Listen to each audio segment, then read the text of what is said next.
Welcome back to No More Cavities. We will be continuing the lecture of injuries to the permanent teeth. Today we will be discussing root fracture. So, root fracture will be divided in if there is only coronal fragment involved,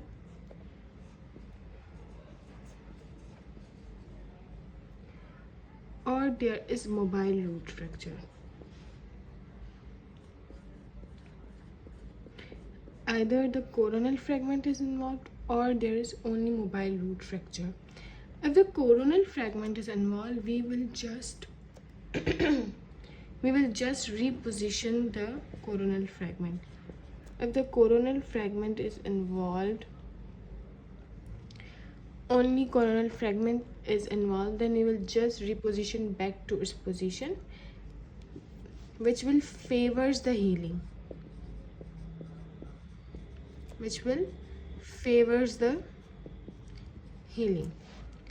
But what if there is mobile root fracture?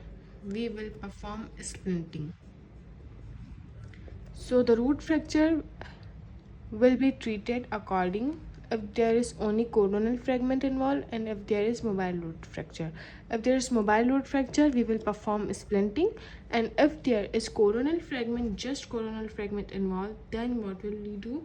We will reposition the fragment because it will favors the healing. If the fracture line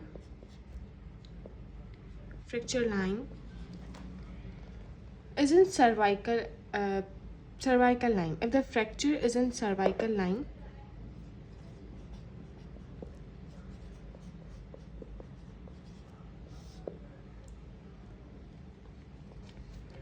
then there are chances that the repair can occur and repair cannot occur. How we will know that repair can occur and repair cannot occur? Repair will occur if there is no communication between fracture line and the gingival cervix. For example, this is the tooth.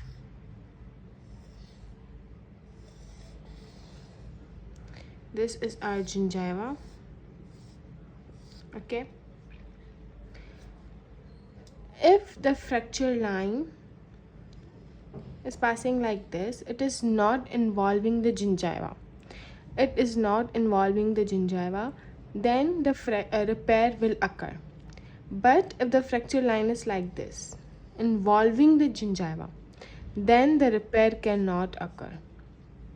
So, if the fracture is in cervical line, then we will how we will know that the repair will occur? Depending that the fracture line is passing the gingiva and not passing the gingival cervix. Okay. If the communication exists between the fracture line and gingival cervix, for example, if the line is passing through the gingival cervix, then the splinting is not recommended. We cannot splint. What we will do? Wait. So the fracture line is passing through the gingival cervix. We will not splint. Then what we will do? We will just extract the coronal part. What we will do? We will extract the coronal part and retain the remaining root fragment. Whatever the part is above the fracture line, we will extract that part. Now we will extract this part and we will retain the remaining part. This part will be retained because it is below the fracture line, while the part above the fracture line will be extracted. This is the first choice of treatment. We are discussing that the fracture line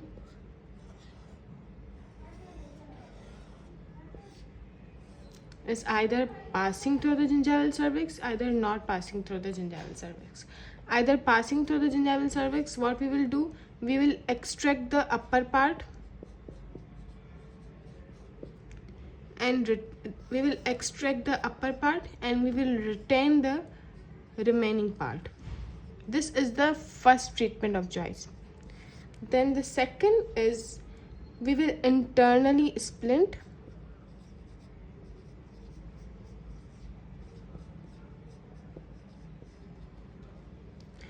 or the third is we extract both fragments.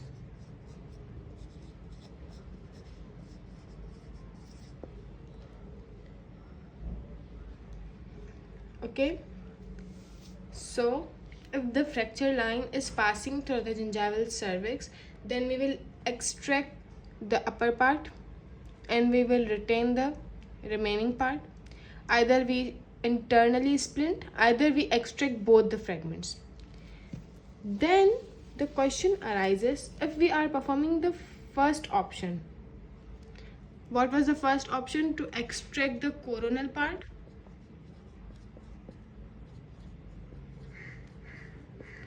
And retain the remaining root part. In this case, how we will retain the root? We have three options that how we will retain the root. First is either we perform the post and core plus crown restoration. The second is extrusion of the root.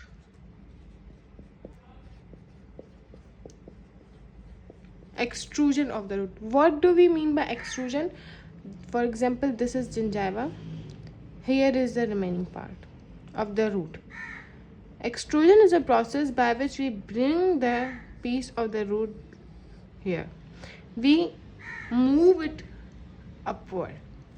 So if we are retaining the root, either we will perform the post and core, either we will perform the extrusion of the root. The extrusion of the root can be performed either surgically, either orthodontically. If we are performing by orthodontically, then we perform by J-hook. We will perform extrusion and then we will place crown. This is the second option. The third is cover the root with mucoperiosteal flap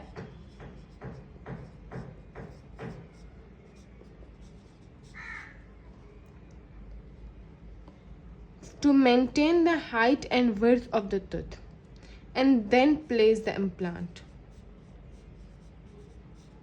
So if there is root fracture and the coronal fragment is mobile and we are retaining the root part, then we will extract the perform three options: post and core and crown restoration, extrusion of the root either surgically, either orthodontically. If this is orthodontically, then we will perform by J-hook and then we will place the crown, and cover the root with mucoperiosteal flap and prepare the tooth for the implant.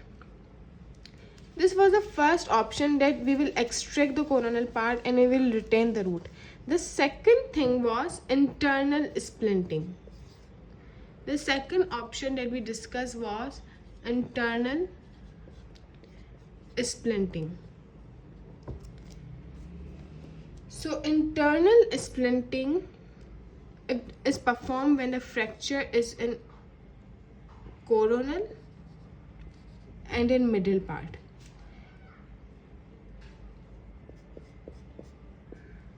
When there is increased mobility. In cases of increased mobility, we perform internal splinting. For example, this is a fracture part. What we do, we place an internal splint.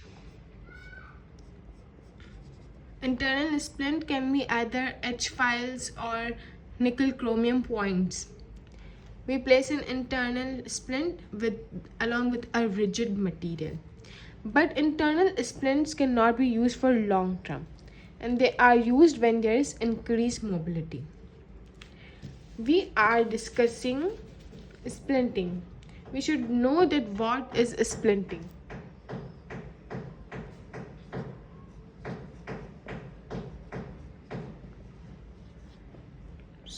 for the voice and background. Splinting. Splinting is a process to immobile the tooth, place in correct position,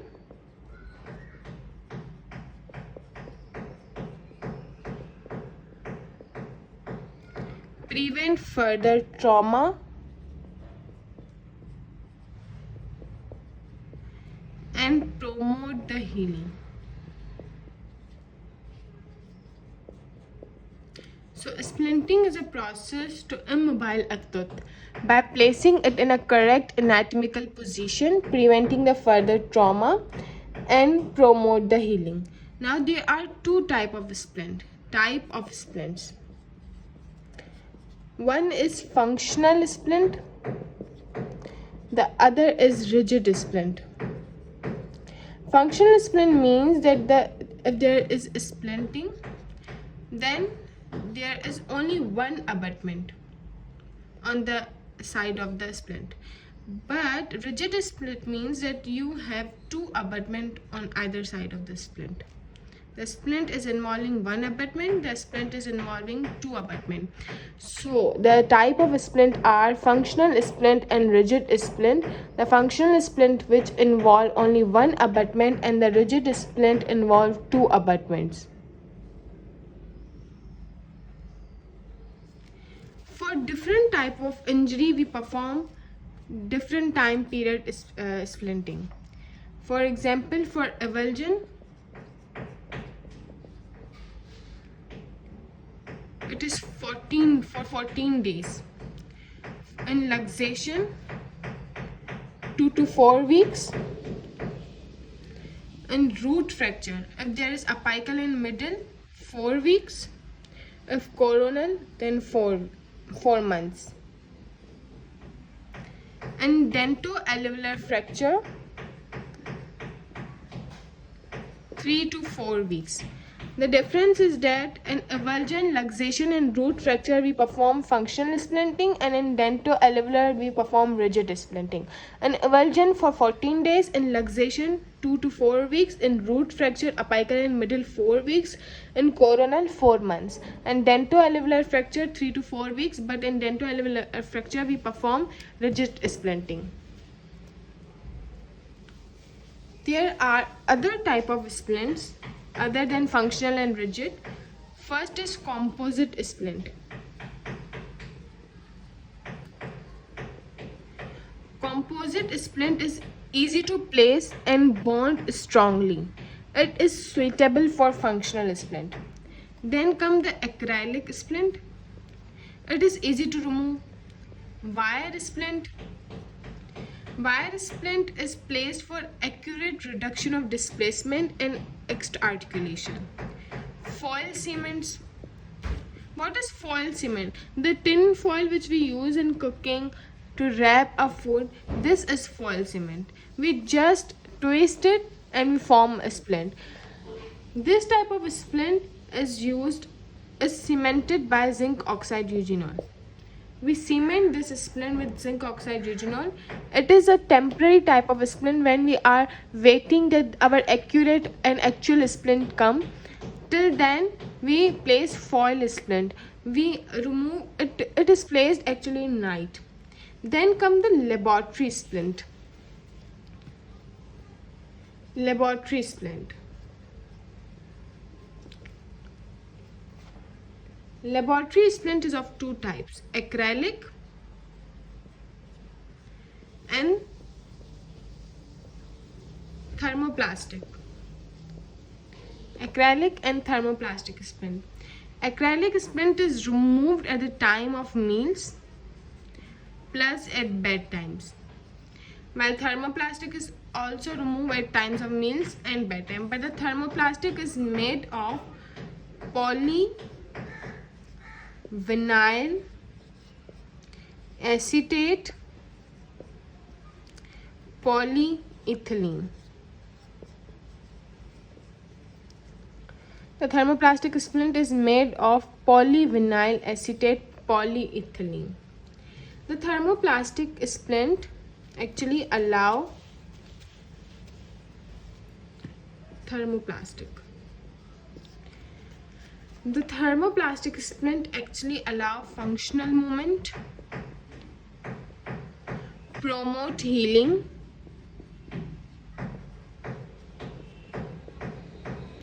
and is not used for root fracture. Why it is not used for root fracture? Because it will compromise oral hygiene. What it will do? It will compromise our oral hygiene.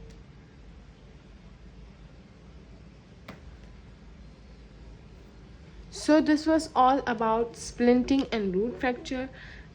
In next lecture we will be discussing about root resorption. Thanks for watching.